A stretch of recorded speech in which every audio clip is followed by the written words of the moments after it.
Olá, pessoal! Então, vamos para fazer a nossa primeira aula, né? Uma aula que tem o tema de Introdução à Física. Então, essa é a nossa aula 1. E na aula de Introdução à Física, o objetivo do professor é falar um pouco com vocês a respeito do que é a nossa disciplina e do que nós vamos estudar em Física, tá? Essa é a ideia, né? Então, a Física, né? A própria palavra Física, ela tem uma origem grega. E a origem em grega da palavra física tem o significado, né, de natureza. Então, física significa aqui, ó, natureza. Então, como vocês já viram, né, nas aulas de ciências que a gente teve, na disciplina de física nós fazemos diversos estudos a respeito da natureza e dos fenômenos da natureza, daquilo que a gente observa na natureza, ok? E esse estudo, né, uma das primeiras coisas que a gente notou ao longo, historicamente, né, da construção da física, é que não dá para fazer esse estudo de qualquer jeito. Não tem como a gente achar certas coisas a respeito da natureza. Então, o estudo da natureza ele é um estudo objetivo. Ele precisa ser um estudo que conecte as nossas ideias, as explicações que nós damos para as coisas que nós vemos ao nosso redor e a própria natureza. No sentido de que tem que haver uma coerência entre aquilo que a gente utiliza como ideia, né, aquilo que reflete as nossas ideias a respeito da natureza e a natureza como ela é de fato. Então, nessa nossa primeira aula, nós vamos discutir bastante um termo, né, que é o método científico, que é propriamente como a gente faz física, como a gente estuda física, ok? E esse método científico, então, pessoal, ele é estruturado de uma maneira que foi evoluindo historicamente. Né? Então, de uma maneira que a gente foi adaptando e melhorando à medida que novos fenômenos físicos iam sendo descobertos e à medida que novas ideias a respeito de física foram sendo criadas, ok?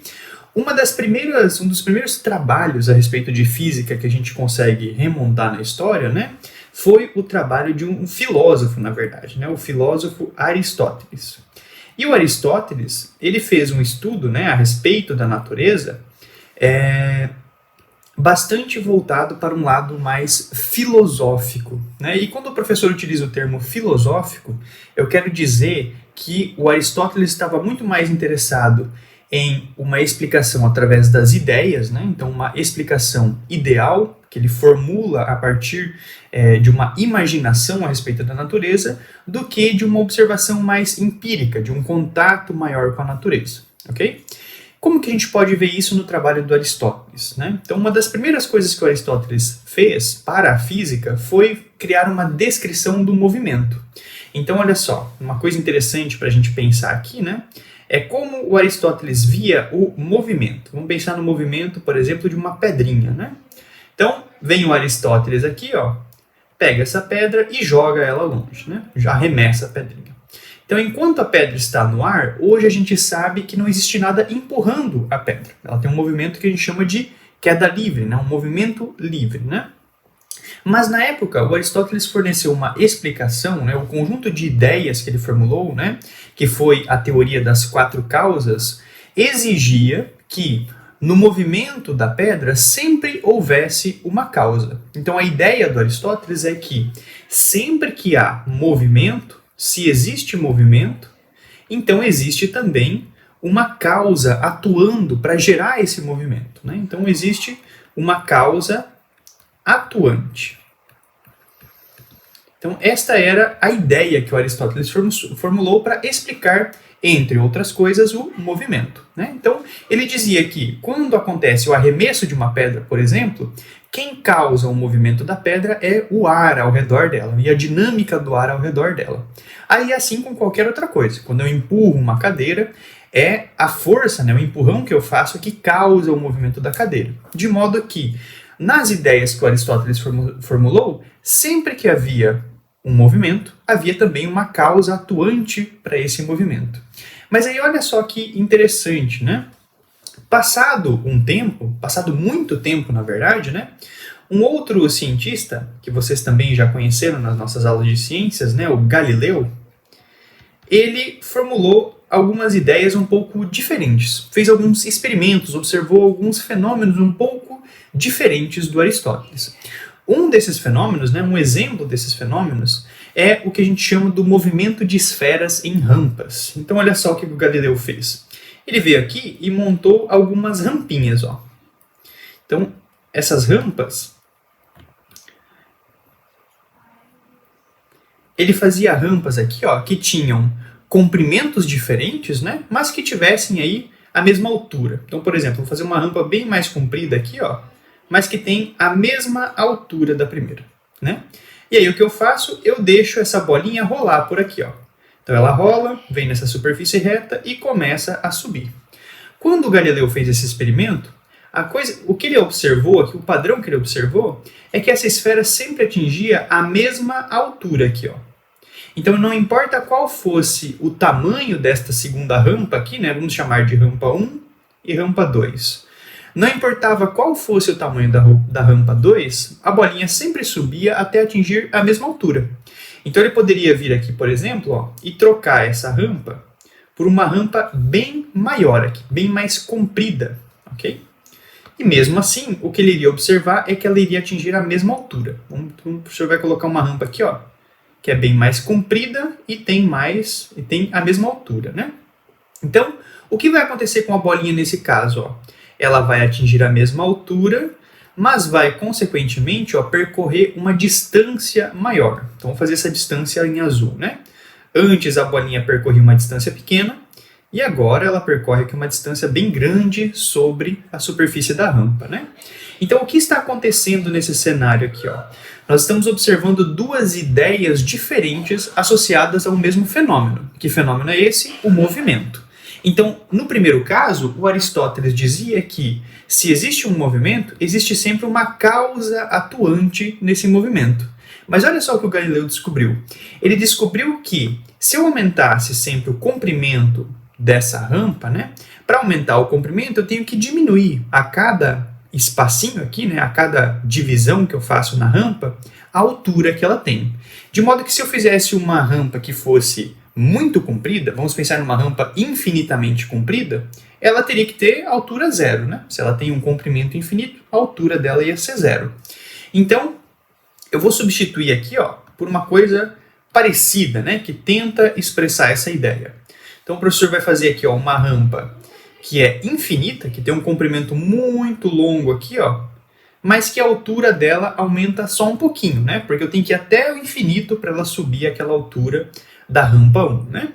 Então, o que iria acontecer nesse caso? Ó? A bolinha iria vir rolando aqui, ó, e, seguindo a mesma ideia, né, aquilo que foi observado pelo Galileu, essa bolinha deveria subir até a mesma altura que ela atinge na rampa 1. Só que olha só, se essa segunda rampa aqui, eu faço ela com um comprimento infinito e uma altura bem pequenininha, né? Então, o que vai acontecer é que essa bolinha vai percorrer uma distância muito grande até alcançar a altura que ela tinha na rampa 1. Em particular, se essa segunda rampa for infinita, a bolinha vai continuar sempre andando em linha reta, apesar de não ter nada empurrando ela ali, né? Então, o que o Galileu percebeu aqui, ó, é que o movimento ele não estava relacionado exatamente com uma certa altura, uma certa causa atuante sempre no movimento. Mas, na verdade, ele estava relacionado com uma tendência natural do objeto. A tendência natural do objeto, se ele está em movimento, é continuar em movimento, a não ser que algo pare ele, a não ser que algo atue contra o movimento dele. E, da mesma maneira, se um objeto está parado, a tendência dele é sempre continuar parado. Então, a ideia que o Galileu inseriu, né, adicionou e que fez com que a gente explicasse tanto os movimentos que o Aristóteles observava, quanto os experimentos que o Galileu observava também, é a ideia da inércia, a ideia da tendência natural de movimento ou de repouso dos corpos, dependendo da maneira como eles estão inicialmente. Então vejam, essa mudança, né, por que ela é importante? E por que a ideia do Galileu prevaleceu sobre a ideia do Aristóteles? Porque as ideias do Galileu elas são muito mais coerentes com a parte experimental. Então, a grande ideia que o professor quer que vocês gravem dessa aula, né, é que existe uma relação. Olha só, o professor vai fazendo um cantinho aqui, né? Existe uma relação entre as ideias que nós formulamos para explicar a natureza e a própria natureza, e os próprios fenômenos que nós observamos. Que relação que tem que ser essa, né? Como que tem que acontecer isso? Bom, as nossas ideias, elas precisam explicar os fenômenos e, mais do que isso, os nossos fenômenos precisam ser previstos pelas nossas ideias.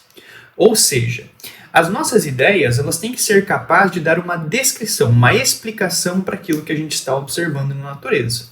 E mais do que isso, né, se a gente tem uma explicação completa, coerente, correta sobre a natureza, essa explicação tem que ser capaz de fazer com que a gente faça previsões a respeito daquilo que vai acontecer com a natureza. É isso que a gente utiliza, né, essas previsões que a gente utiliza para, por exemplo, construir tecnologia, construir conhecimento com a física e utilizar ela ao nosso favor, ok? E para fazer essa conexão, então, né, uma conexão correta, aqui, ó, metódica, né, objetiva entre as ideias e os fenômenos, é que ao longo da história, ao longo desse desenvolvimento da física, foi se criando a ideia de um método, uma maneira de se fazer física. E essa maneira é o que a gente chama hoje de método científico. Então o professor vai falar um pouco para vocês aqui a respeito do método científico. Observem, pessoal, que em qualquer coisa que nós vamos estudar a respeito de física, a gente começa sempre pensando no fenômeno. Afinal de contas, o que a gente quer descrever é o fenômeno, né? Então a gente vai começar sempre, ó, partindo do fenômeno, da observação de um fenômeno. Então, se a gente fosse criar um método, né, uma maneira de como a gente faz física, a primeira etapa está sempre em observar um fenômeno. Então essa seria a primeira parte aqui, ó. A observação de um fenômeno. Uma vez que a gente observou este fenômeno, aí a gente tem que utilizar a nossa criatividade. Uma criatividade objetiva, uma criatividade no sentido de que eu vou fornecer uma explicação, né? Uma explicação coerente a respeito daquilo que está acontecendo. Então, por exemplo, aqui, ó, o Aristóteles, a explicação que ele forneceu para o que ele observava a respeito dos movimentos é que sempre havia uma causa atuante, né, naquele movimento. Sempre havia uma causa que estava ali a todo momento, né, provocando o movimento. Em contraste com isso, olha só, a ideia do Galileu foi que sempre que existe um movimento, ele acontece por uma tendência natural do corpo. Se ele está em movimento, ele vai continuar em movimento, né? E se ele está parado, ele vai continuar parado. Então são essas ideias, são esses princípios que a gente formula a partir da observação do fenômeno. E a gente vai chamar esses princípios, num primeiro momento, de hipóteses. Então a segunda etapa aqui, ó, seria a formulação das hipóteses. Essas hipóteses, vejam, elas não podem ser quaisquer umas, né? Por quê? Por conta dessa segunda relação que nós estabelecemos aqui, ó. Então essas ideias têm que ser capazes de explicar os fenômenos, mas também têm que ser capazes de fazerem previsões a respeito dos fenômenos. Então nós temos que prever alguma coisa. E para que nós vamos fazer isso? Ó? Porque daí nós podemos inserir uma terceira etapa aqui, ó, que é a experimentação.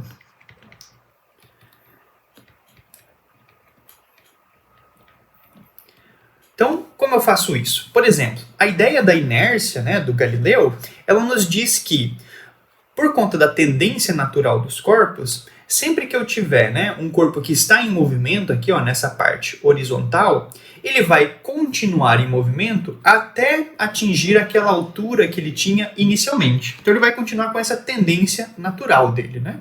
Então essa ideia, essa explicação, ela fornece uma previsão. Então a gente consegue prever o que vai acontecer. E o que vai acontecer é que, quanto mais eu aumentar o comprimento dessa rampa e diminuir a altura, mais longe a minha esfera vai andar. E é isso que a gente observa, de fato, na natureza, né?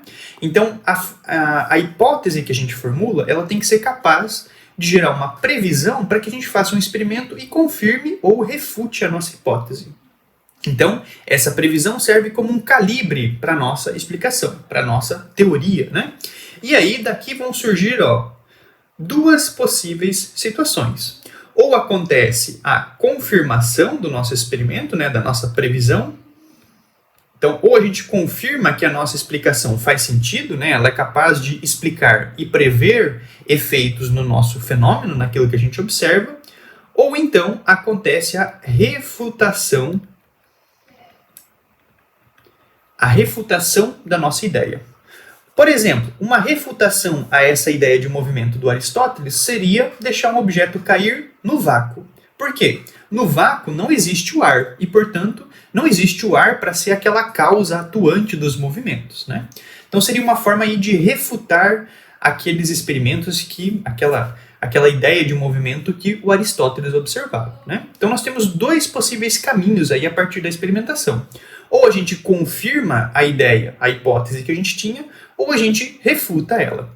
E no caso de nós refutarmos essa explicação que nós tínhamos, aí nós precisamos retornar aqui, ó, para a nossa hipótese e para traçar, né, uma nova explicação. Então, reformular a nossa hipótese e melhorar ela para que ela passe, então, a ser confirmada pelos nossos experimentos, ok? Então, essa sequência resumida aqui de etapas, né, é o que a gente chama de método científico. E é a maneira que foi historicamente estabelecida pela qual a gente faz física e a gente desenvolve a física. E é por isso que, a partir de hoje, então, né, todas as aulas que a gente tiver, né, e também aqui nas aulas de revisão, nós vamos ver sempre uma estrutura onde o professor apresenta para vocês um fenômeno, né, então nós vamos sempre estudar aqui, ó, algum fenômeno na natureza. Em seguida, o professor vai apresentar, então, quais são as ideias que explicam esse fenômeno, né? Então, quais são aqui, ó, as explicações. E, no nosso caso, né, nas nossas aulas, o que a gente vai fazer, ao invés de uma parte experimental, né, é ver quais são as consequências dessas experimentações, dessas explicações, né? Nos nossos exercícios. Então, os exercícios servem como uma maneira de você observar diferentes previsões dessas teorias que a gente vai estudar, ok? Então, a partir da ideia que nós temos, né, e da explicação que ela fornece para o fenômeno, é nos exercícios que a gente vai ver diferentes casos experimentais, diferentes situações, né, contextos nos quais nós vamos aplicar essas ideias e ver como elas funcionam, ok? Então, ao invés de ter uma parte experimental, né, nós vamos ter aqui os nossos exercícios. Ok, pessoal? Então, gravem aí desta primeira aula, né? Essencialmente, ó, estas duas ideias. Sempre que nós temos uma pesquisa em física, uma ideia sendo formulada do ponto de vista da física, ela vai ser uma atividade que conecta as nossas ideias com os fenômenos que a gente observa na natureza, ok? Essas ideias, então, elas têm que ser capazes de explicar estes fenômenos, explicar aquilo que a gente observa e fazer previsões a respeito deles, ok? E essa estrutura, né, ela é, então, bem desenvolvida objetivamente através do método científico, que é composto por essas 5 etapas aqui, ok? Vamos ver aqui então, pessoal, a aplicação dessa teoria que a gente está vendo num exercício, ok? Então eu vou pegar aqui, ó, um exercício da UFSC de 2017. É uma questão bem grande, mas é uma questão bastante interessante para a gente discutir, ok?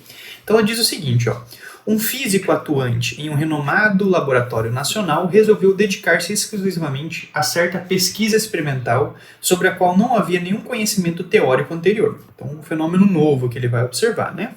Motivado apenas por sua criatividade e imaginação, queria verificar os efeitos de descargas elétricas no crescimento médio de árvores de um tipo particular que havia no pátio da universidade.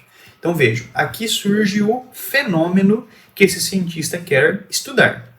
É o impacto das descargas elétricas no crescimento médio das árvores, ok? Seu experimento consistia na aplicação diária de 2 descargas elétricas em um conjunto de 3 árvores. Após alguns meses, comparava o crescimento médio dessas árvores com o de outras que não haviam recebido as descargas. Seus colegas do laboratório não admitiam que a pesquisa continuasse e utilizaram os seguintes argumentos. Então vejam só, por que eles estão apontando aqui para este físico, né, que na verdade essa pesquisa dele não está correta. Tem algo nessa pesquisa que ele está fazendo que não está seguindo os passos de uma metodologia científica correta. Nós vamos identificar então quais são esses erros, ok? Vamos ver aqui, ó. Primeiro, A natureza altamente teórica da física propicia um amplo número de problemas de pesquisa para o trabalho experimental. A pesquisa guiada por teoria é mais eficiente e tem mais chance de sucesso. E isso, de fato, é verdade, né, pessoal? Vejam aqui, ó, que a motivação do cientista, né, é essa motivação de curiosidade dele, né? Então, olha lá, motivado apenas por sua criatividade e imaginação, ele queria verificar esses efeitos. Mas veja que ele não está fornecendo nenhuma explicação, ele não está conseguindo fazer nenhuma previsão a respeito do fenômeno que ele está observando com as ideias que ele está traçando. Lembrem aqui, pessoal, que nós precisamos ter sempre esta relação clara, ó, uma relação entre as nossas ideias e os nossos fenômenos. As nossas ideias têm que explicar os fenômenos e fazer previsões a respeito deles, né? No caso dessa ideia pura e simples aqui do cientista, não existe aqui uma explicação e nem sequer, muito menos, uma previsão a respeito do fenômeno que está acontecendo, né? Então, falta no trabalho desse cientista aqui, ó, uma abordagem teórica da física, um estudo teórico que permita a ele fazer previsões a respeito do fenômeno, ok? Então, de fato, esse primeiro apontamento está correto, né? Segundo, o experimento deveria ser realizado com um grande número de árvores, para que fosse alcançado um conhecimento verdadeiro e imutável sobre o assunto. Veja que, de fato, o experimento poderia ser realizado com um maior número de árvores, né? Quanto mais árvores, melhor. Porém, isso nunca vai nos levar a ter um conhecimento imutável sobre o assunto. Então esse é um ponto, né, que nós precisamos sempre destacar quando nós estamos falando do método científico. Nós nunca vamos chegar a construir um conhecimento imutável a respeito de nenhum assunto. E por que isso? Porque essas nossas explicações, elas são aquilo que a gente chama de conhecimento indutivo. Então é um conhecimento que ele é corroborado pelos experimentos que a gente faz. Mas a gente nunca vai conseguir fazer todos os experimentos possíveis a respeito de todos os fenômenos que estão envolvidos com aquela explicação que a gente forneceu para algo que a gente observa, né? Então, por isso a gente nunca vai chegar a construir um conhecimento imutável a respeito de nenhum assunto, ok? Então, por isso, né, por conta desta palavra imutável, esse segundo apontamento aqui não está correto, né? Terceiro, criatividade e imaginação, embora importantes para a produção de conhecimento, não devem ser a única justificativa para o início de uma pesquisa em física. E isso, de novo, é verdade, né? Por que isso? Porque uma pesquisa em física precisa atender a estes dois critérios aqui, ó. Explicar o fenômeno que eu estou observando e fazer previsões a respeito dele. Então eu preciso ter uma certa coerência, uma certa estrutura, uma certa formalidade para iniciar uma pesquisa em física, ok? Então, de fato, aqui, né, essa alternativa também está correta, esse apontamento também está correto, né? A quarta, o método experimental não é adequado para a produção de conhecimento em física. Isso aqui está completamente incorreta, né? O método experimental é, na verdade, a melhor ferramenta que nós temos hoje para a produção de conhecimento em física e em qualquer outra ciência, né? E, por último, o experimento deveria ser realizado com árvores da mesma espécie e com as mesmas descargas elétricas em diversos lugares para que fosse alcançado um conhecimento verdadeiro e imutável sobre o assunto. De novo, o erro está aqui na palavra imutável, né? Nós nunca conseguimos fazer todos os experimentos possíveis a respeito de um fenômeno e, portanto, nunca vamos conseguir construir um conhecimento imutável a respeito de nenhum assunto, ok? Então, os dois apontamentos aqui que estão corretos, né, a respeito da pesquisa são o primeiro apontamento e o terceiro aqui, né? E aí, o que a questão faz para nós aqui, ó, é dar pontos, né? Pontos 1, 2, 4, 8 e 16 para cada uma das afirmativas. Como as afirmativas, a primeira e a terceira são as que estão corretas, a soma ali de 1 mais 4 vai dar 5 pontos, né? Então a alternativa aqui seria a alternativa B, né? Que tem aí a pontuação, o número de pontos das alternativas corretas. Ok, pessoal? Então, até a próxima aula e o professor vai deixar aí para vocês sugestões de exercícios e de leituras que vocês podem fazer a respeito desse assunto, ok?